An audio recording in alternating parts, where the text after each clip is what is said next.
My definition of Mustachianism, even though it's a silly word, it's very old common principles, which is becoming efficient and embracing challenge and sort of discarding the social norms sometimes, and then being proud of that. Like, so it works exactly the same way in business, because if you're going to start a business and run a business, there's every single choice involves money and time.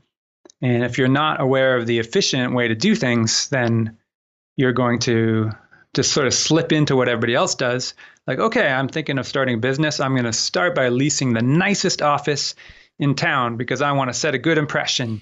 I'm not even sure what my first customer is going to be, but I'll just sign a 5-year lease, and that's property that's $20,000 a month to rent. And like a Mustachian business owner would never, they would be scared completely by that idea, because they would want to get the cash flow first.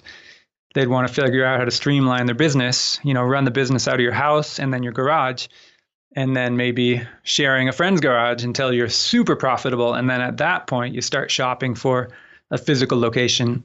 Tune in to episode 13 of The Rebel Entrepreneur to hear Mr. Money Mustache and Alan Donegan talk about entrepreneurship, building businesses, and the Mustachian startup. Visit choosefi.com/rebel now.